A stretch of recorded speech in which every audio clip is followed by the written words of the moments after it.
Excellent.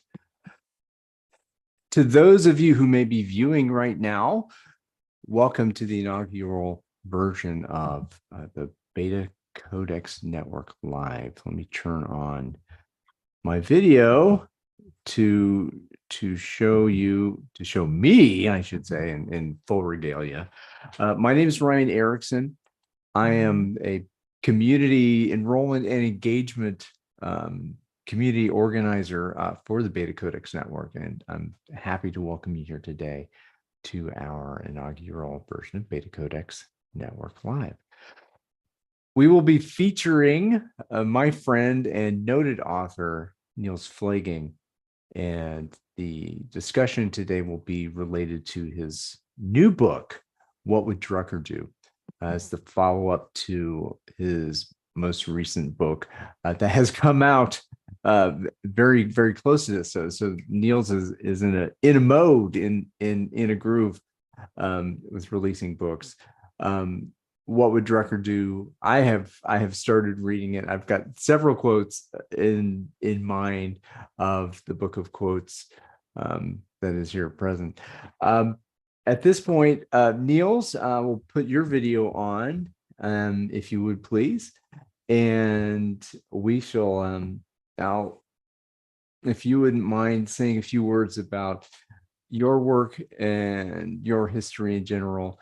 Welcome to the show today, and Niels, take it away with the brief story of you before we get into the Q&A. Okay, thank you for the kind introduction, and this is really, I'm delighted that we are doing this BetaCodex Live thing. I might add, we are thinking about doing this frequently, right? Yeah. Oh, absolutely. This is supposed to be the first of a series of BetaCodex Live events, and we will see how this plays out. We have a second edition already set up, pretty much. Yes, with Daniel Mezek, that we'll be doing live in June 2nd. Yeah, but today we want to talk about what would Drucker do? Yes, indeed. Yes. What would he do? Yes, I mean, what would he do? What would he do? And we will talk about this in a moment. So you asked me about what do I usually do? I've been, well, it's approaches from this angle today. I'm the founder of the BetaCodex network, and I've done this I've been in the space of organizational development and change and transformation and leadership for 20 years. And 15 years ago, almost this month, I think, 15 years ago, the BetaCodex network was founded, and I founded it together with Valeria Carvalho from Brazil. And 2003, as we are talking about a book today, in 2003, I published my first book. And at the time, I thought, okay, maybe it would be great if I could publish maybe 20 books in my lifetime. And I'm getting there slowly. I think this would be, not sure if this book counts as being a book. Of course it counts. Because it's really a book of Peter Drucker's, right? But yeah, I'm at my own book number 11 or so I could make that happen. And in 2013, 14, I started designing books as well, and not just writing them, but also designing them, like doing the graphic design, the cover design myself at the beginning, together with a graphic designer. And these new books, I've really designed them all by myself, pretty much.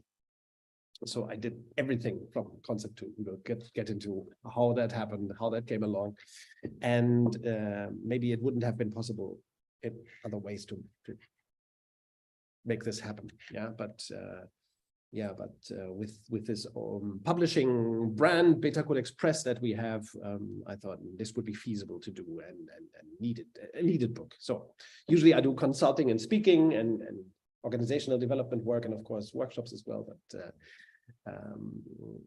I kind of was earlier this year. I was in the mood to do editing and designing. and I think I'll write a book. Think about these people, Peter Drucker. We will talk about him in a moment. Yeah. So on that note, thank you for giving us some context. The first question I had, and I think that'll lead us into but before we get to the quotes, which I have a favorite quote, you have a couple. Yeah. You had really over once as soon as I became aware of the BetaCodex network, I started seeing the names of new and underappreciated figures in management, and I would say a more charitable interpretation of the work of Frederick Taylor, because Taylor gets a bad rap because of how he was involved with Ford and scientific management and time and motion studies. Yes. Which he doesn't deserve. He doesn't deserve the bad rap, right? Right. And again, this is about, we are all that we are not, again, Douglas McGregor, the same thing. We are not theory X people. We are all theory Y people. Yes. And it's about the mindset of what management thinks. And the name that comes to me associated with you and the BetaCodex network is Mary Parker Follett. Yes. And now that to see the two books that have been very popular in the community that is beholden to the rugby-based framework and the manifesto for agile software development. Yes. It's all about Drucker, and well, it's all about Deming and Drucker again being popular in the traditional management circles. Yes, maybe I should explain why I have not done a book of quotes about Mary Parker Follett yet. Yeah, well, absolutely. If you want to go there first, my question, and then maybe this all ties together, is why Drucker? Yes. And why now? And maybe why not Mary Parker Follett first? So yes. Well, maybe I could start with when I got into the field of organizational development, because I was a finance manager in my first career, the first 5 years of my career, I was a finance manager in Brazil, business controller, my title was at the time. So I came into the field of organizational development from finance management, and I discovered this field of organizational development and change and leadership, and so through the Beyond Budgeting movement, of which I then became part very early on, like second generation. After the founders, I joined. So that was 20 years ago. And of course, through that work and already in my studies, I had studied business administration in Germany. I had always heard about this name, Peter Drucker. I mean, he is the towering figure of business administration. I mean, there are other towering figures like Frederick Taylor, but they are more.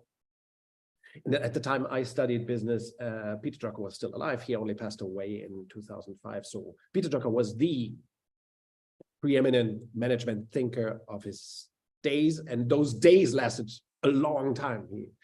He passed away when he was 95 years old. So, and of course, through Beyond Budgeting and the BetaCodex work, I always touched base, so to speak. I don't understand anything of baseball, but let me use this expression for a moment. I do not really know anything about baseball, but there were many touch points over time with Peter Drucker's work. But then I only had 4 or 5 or 6 or 7 books of Peter Drucker in my little business library. I remember when I lived in Sao Paulo at the time in the 2000s or so, he appeared online then at big business conferences, still online live. At the time, Zoom didn't exist yet, so, and Microsoft Teams. So that was something very strange, have this old guy appearing on the street and talking live to people in Brazil, in a room with 2,000 top managers from Brazil. So he has, for me, he was always this towering figure. He passed away in 2005, aged 95. And since then, of course, he has been very appreciated. Very different than Mary Parker Follett, who is like always half forgotten. Mary Parker Follett is a little fully bit like forgotten, I would say. More than forgotten. She's a little bit like Babylon 5 in science fiction, right?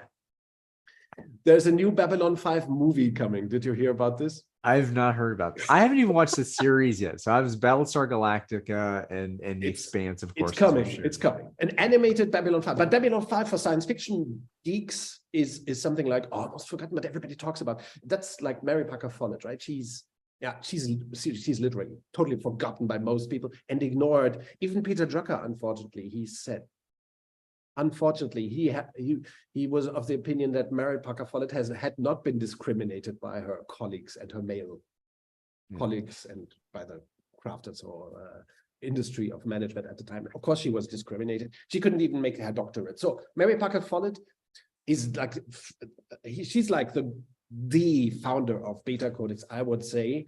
And Zig and I, with BetaCodex Press, we have a book about Follett in the making. And I cannot talk too much about it. I cannot give away how it will be, but we have a huge book about Mary Parker Follett in the works. It's almost done, really. But we're hesitating to publish it because we want to do something like a reading tour. So Mary Parker Follett, I should have done a book of quotes by Mary Parker Follett, but there is one already in the market. Oh, really? Yes. It's not the way that I would have done it, but it exists. So I recommend to buy it. It was done by François Eon, I think that's his name, and a group of researchers. They put together this book a couple of years ago. So it's good. It's very nice. But for this series of books, what would do? I wanted to get into the popular names. Yeah. And the first that came to mind was W. Edwards Deming, who is like the underdog, the alternative guy who still is largely misunderstood. So I did this book, What Would Deming Do, a couple of months ago. And then I thought, okay, who is the wittiest, the thoughtful, the intellectual, the, incredibly impressive thinker of management? And of course, that's Peter Drucker. So Peter Drucker, he had to be honored through this book. He's the perfect guy to make a book of quotes on leadership, management, organizations, societies, economics as well. Yeah. So Peter Drucker was an obvious choice. He is this towering figure of the history of management, scientifically and practically. His name has so much weight as well because he was 7 decades long. He worked on this, and he was a journalist, a writer. So he put out these 39 different books and hundreds of articles, dozens of articles in Harvard Business Review. So he was everywhere at the time. And now I think that the agile movement, the lean movements, and so on, they would do well in respecting, thinking more about him, remembering him, and using his work. Well, right. Again, as we alluded to Deming now being, lifted up, and in terms of the empiricism and that a little bit of the mechanical thought, oh, this is a process framework. We're going to optimize flow and those sorts of things. Drucker's work, and especially from the quotes, it's for me, it's much more thought-provoking, and maybe from a theoretical standpoint, and dare I say artistic. And so that's one thing that will lead me into my favorite quote. And also, in reading the book, I noticed that there's a lot of stuff around self-organization and Yes. individual agency, and it's like, this is Mary Parker Follett. That you can see kind of a stream of thinking. So Yes. with that, I want to share my favorite quote from the book, and Okay. maybe that will I'm sure you probably know which one it is. No, I have no idea, actually. I have no idea. So from WIR, which one is that? My gosh, which book is WIR? What, a Wired interview? Oh my God. Yes. But the quote, he said a lot of smart things about the internet at that was more than 15 years ago, almost 15. And as relevant now, even more so. So the quote: the model for management that we have right now is the opera. The conductor of an opera has a very large number of different groups that she has to pull together.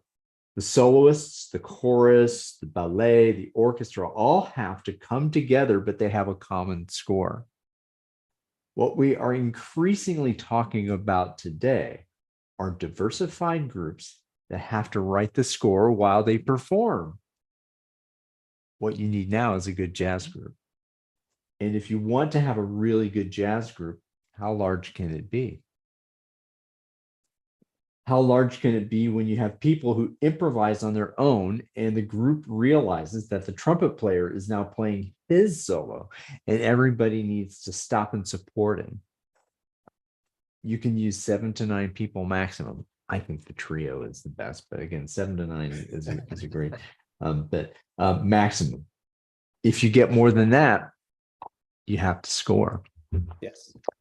So that was me. Again, I'm a jazzer that, I'm all about the music. So that particular quote, what was for you, why did that quote make it in the book? And what does that theme say to you? Yes. Well, when I made the decision to put this book together, I already knew what kind of scope it would have. 180 pages approximately, and that would mean around 165 quotes. Some longer. The one that you just read is longer. It's maybe the longest one in the book. And of course, here in this book, you will the reader will notice they're just the quotes really, and you can see the source at the bottom of each page and so on, but it's really just the quotes.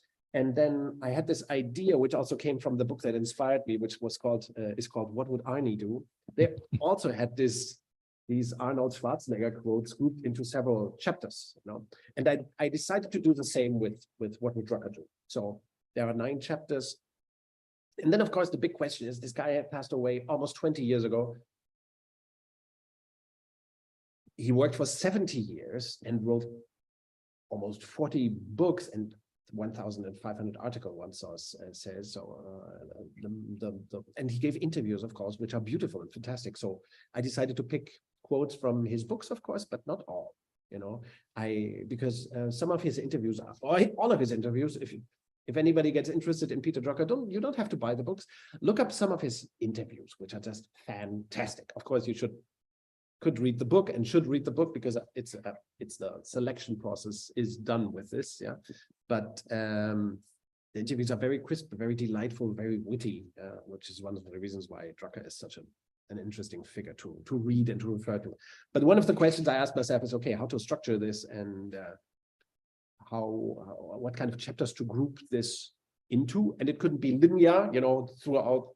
It couldn't be quotes from different years of his life and grouped in linear sequence. It would be boring. So I had to group his work, his quotes around topics like the Society of Organizations, which is a big topic for him, yeah, which he talks about when this came about. The Society of Organizations, he always said it's a recent thing. It only came about, 70, 100 years ago.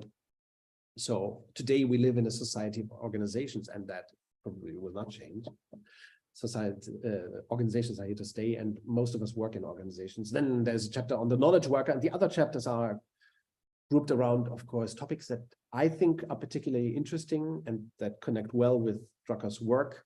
And so I think the chapter you just quoted from is the one on decentralization and self-organization, right? You bet. And that, of course, is very close to the BetaCodex network, close to my heart, probably yours too.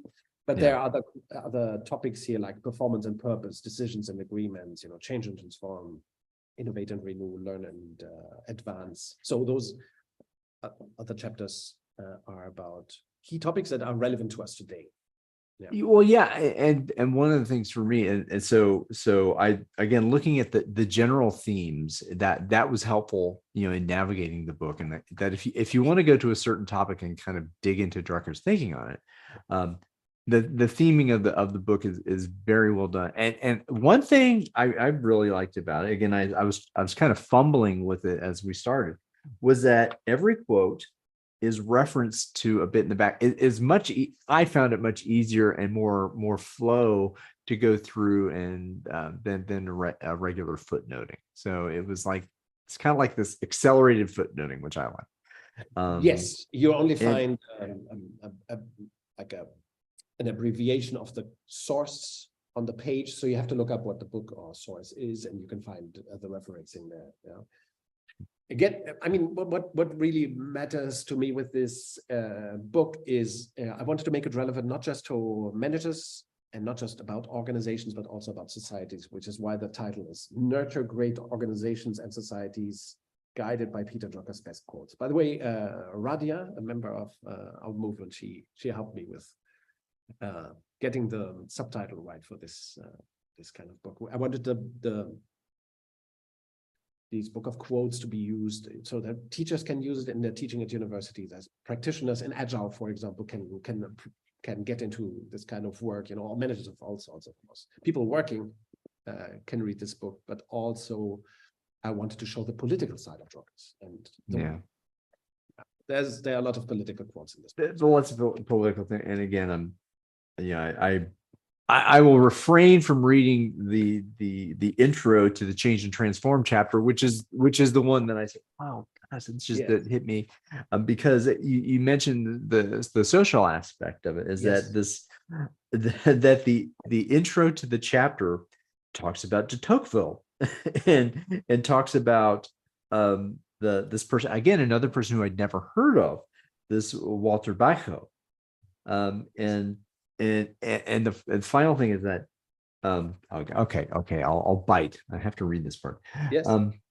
That the emergence of knowledge as the new central resource and knowledge workers as the new ruling class of a society that is not only post-industrial but post-socialist and post-capitalist, which is like, okay, so then what is it that we're creating? Yes. So that was great. So can I quote something on capitalism? I was gonna say I had two quotes. All right, so that's enough for me. So please share your favorite. That's good. I think it's interesting and important to quote these. That's why I made the book, so that people can throw these quotes at each other and grasp things differently. I mean, Peter Drucker was a great. He thought a lot. He was the hardest thinker of them all, I would say. So, and you can see this especially well in the interviews that were done with him. What a fast and incredibly neat thinker he was. And he always disagreed to everything. And here's, for example, a quote on capitalism. Capitalism as a social order, which is interesting, right? Capitalism as a social order and as a creed is the expression of the belief in economic progress as leading forward the freedom and equality of the individual in the free and equal society. So here in this quote, Drucker says, capitalism is a means to promote freedom and equality or equity. Yes. So he was by no means always talking critically about capitalism. He didn't use it as this fighting word to be against, But he also uphold, of course, that in this you can see this very well, that organizations or companies are not there to make a profit, and capitalism is not there to make people rich. It is supposed to be a social order to promote society, democracy. The equality of markets and things. And this is where, again, that Drucker's focus being in management and in management theory and practice. Yes, that's what he's most famous for. Yeah. What he's most, and then we talk about capitalism. Then you go on to the Milton Friedman idea of, well, the only purpose of a company is to provide value for the shareholders. I'm like, Drucker was totally opposed to that, of course, totally opposed. So, and again, this is about what we're talking about when we go from from alpha and to beta. So if you wouldn't mind at this point, you can share a couple more quotes that you like. I'm gonna check and see if we've got any. Actually, our producer, if our producer can see if we have any comments in the YouTube or LinkedIn. Yes. Should I quote maybe something that is about careers and about us, the knowledge workers? Sure. There's one here that I had to mark today for today's session. So this is more about for everyone who's watching this and listening in. Of course, Peter Drucker, he coined the term knowledge worker already in the late 60s. So he's kind of the inventor of this term, the knowledge aid, the knowledge worker, and of giving us all this thinking around knowledge work. And one of the things he also was very critical about, what will happen if we have this knowledge society dawning on us? And of course, it is here in full swing already for a long time. And he wondered about the practical implications like this one. What to do with the second half of one's life as a knowledge worker. Yeah? Knowledge workers are able physically to keep on working into old age and well beyond any traditional retirement age. But they run a new risk. They may become mentally finished. What's commonly called burnout, he already used this term at the time, the most common affliction to the 40-something knowledge worker, burnout, the most common affliction to the 40-something knowledge worker is very rarely the result of stress. Its all too common cause is boredom on the job. Knowledge, the risk of knowledge work is boredom on the job that gets us finished in our 40s, and that's the real risk of, going into mental retirement early and then not being capable to do anything more productive. And I see this happening, actually. Not sure if you see this happening among your peers. I see this happening with lots of people, bored out, and of course what Drucker always warned, and he himself was the best example of a practitioner of this. He always went to every few years he went to into a different interest and then taught at the university about it. He taught about Japanese art and that kind of things at the university, and many other things that we wouldn't know about. So because he believed, really, he was a fervent believer in this lifelong learning philosophy. He really took it seriously, keeping commenting on economics and management, and keep being on track, learning forever, so that you do not have to go into mental retirement too early. And this to me, what comes in a very sharp focus is, a theory that I have, that the idea of a professional musician, that the studio musicians, that they and jazz musicians, of course, they would affiliate into small groups. They would self-organize into units of delivering value to the market. And also, I think the lifelong learning, the jazz musicians into their 80s, and they're still actively performing. Yes, it's Ron Carter's birthday today. Is he 88, 90 years old? I'm not sure how old he is. He's above 85. And of course, Quincy Jones is 89 or something. And he had this kind of incredible career as well, going from being one of the world's best trumpet players to arranger, composer, learning classical music as well in between when he was 40 or something. And doing movies, producing Michael Jackson, of course, doing pop music, And so this idea, I would say that the culture and the society of the professional musician is kind of a vanguard to what we're seeing now in terms of what knowledge workers may have offering to them in terms of federalization, it's dynamic authorization and self-organization, and again, a decentralized value stream for serving a market need. So that gets me excited in terms of helping. If I'm going to engage with an organization, it's not a practitioner but an advisor, to go through the musical route. Yeah, musicians and artists, they were always knowledge workers, but they were such a tiny minority. And what Peter Drucker, of course, analyzed correctly in the 1960s already was that this would be the future of the worker. The worker would not be that cog in the machine, corporate machine, that's madman like corporate slave, but required to think on their feet, to be lifelong learners, acting in complex contexts with each other, acting with each other, for each other, and so he was really the sage of the knowledge age, Peter Drucker, and he also thought through what kind of consequences this would have for organizations and societies and the knowledge world, right? Which is particularly interesting. What if we all have musicians like careers? What does that really mean? Yeah, and for organizations, he was also the prophet of decentralization in 1967. I think he wrote this. No, 1973.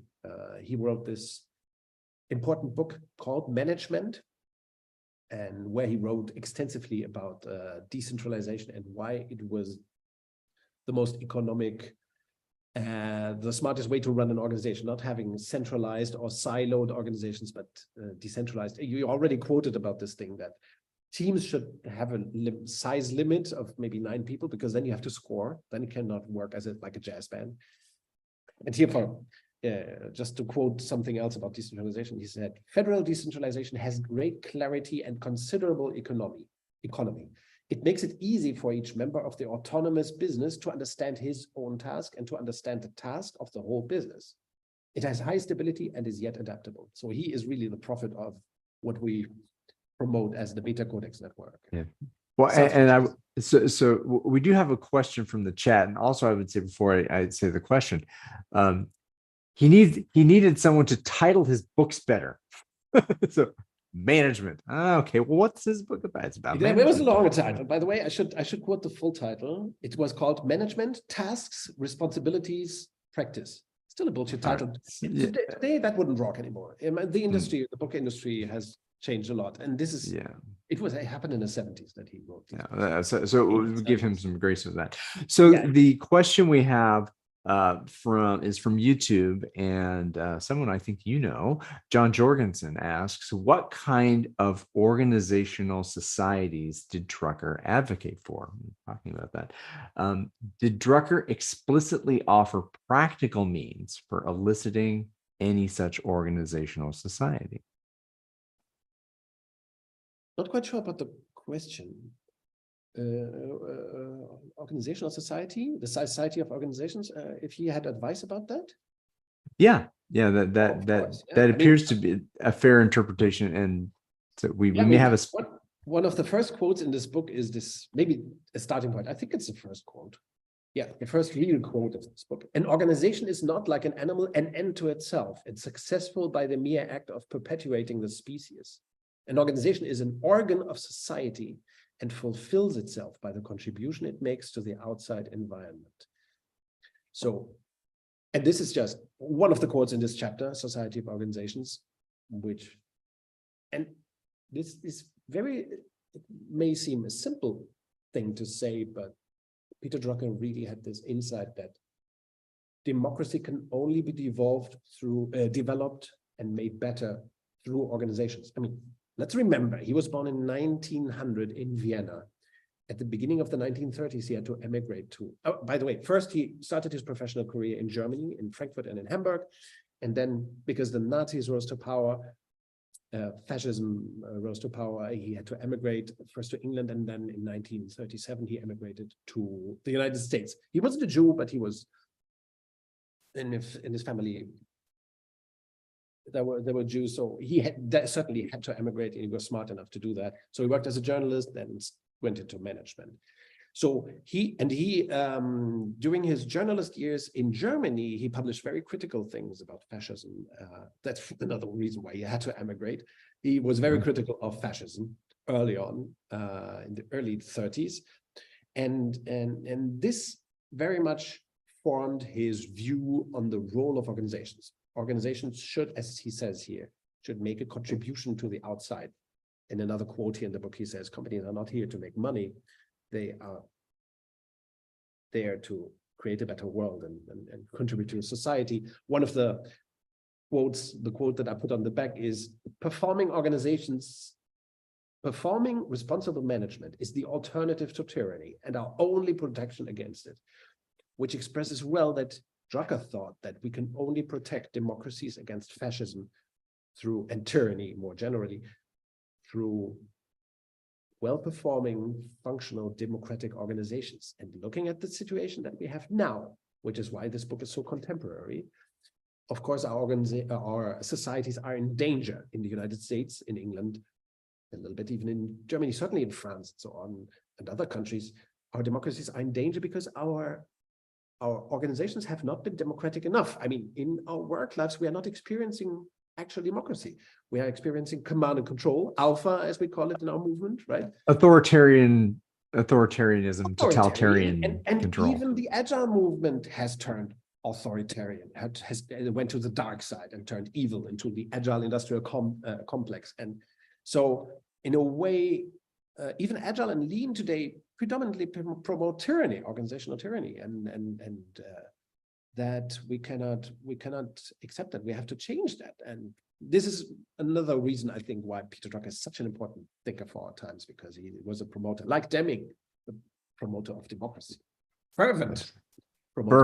And yeah. again, saying only through functioning organizations, he said, through functional management, we can promote better societies and more equity and welfare.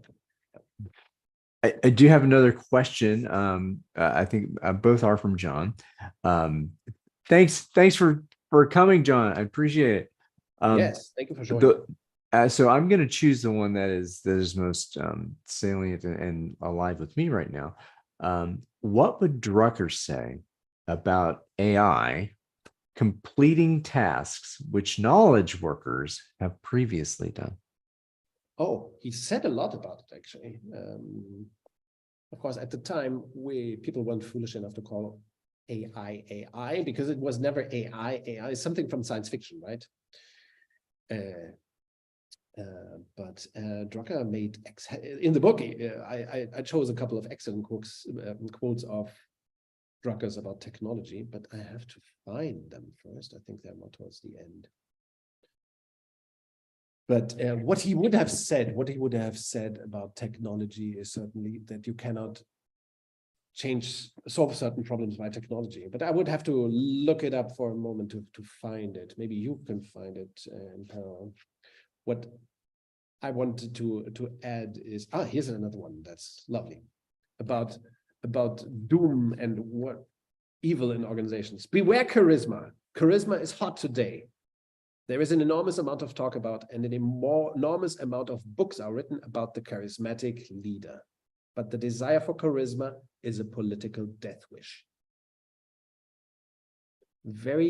I think very temporary, very contemporary, very to the point in our times. What I see on LinkedIn happening, 99% is about the great leader. We are back again at heroism, corporate leader heroism and other terribly authoritarian stuff. So this is also a quote that I saw, and there was a quote about management needing to be concerned about good and evil. Yes, management always deals with the nature of man and with good and evil. That's the quote here in the book. Yes, I was just at the same page. Yes, we are on the same page, Ryan, as always. I believe so. So at this point, we are kind of a little bit past the time. Would you? So we'll close that. And for those of you out there, if you stay in the YouTube chat or in LinkedIn, we'll have a special gift for you after we close the stream. So, would any parting words you'd like to say about either the BetaCodex network, the book?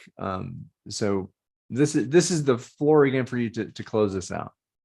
Yeah, well, first get the book, get What Would Drucker Do? I think it's worth thinking like Peter. It's worth thinking like Peter Drucker, thinking about Peter Drucker's work. This is a great starting point. Of course, nobody here is saying that you should only read this book about Peter Drucker's work. Of course, you should read more, but this is a great starting point. This is something to share. It's tiny, it's cute, it's very, very cool, very neatly designed. By the way, there are nice photos of Drucker as well in the book. More than you would find in any other Drucker book, by the way, I can say. So this is beautifully designed, worth doing, of course, or reading and getting and reading. And the other thing is the Deming book. That might be a good matter.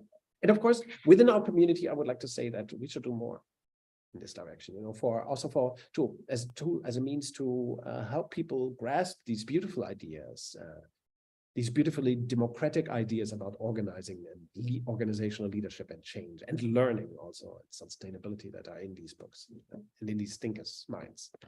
And we can still use it.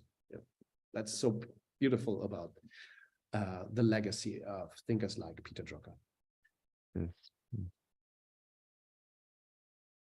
Great. Well, thank you, Niels, for playing with me here today and engaging in the inspiring thoughts of a great management thinker, Peter Drucker. Buy the book. I would recommend buying it from Red 42 directly in BetaCodex Press. It's also on Amazon and everywhere. So yes, Amazon. people can get Again, it. just a plug for that. At this point, I think I'll take the stream down. And for those of you again on YouTube and LinkedIn, we will have a special link for you that we'll talk about there. So thanks again, Niels, and be well, and we shall do this again. See, let's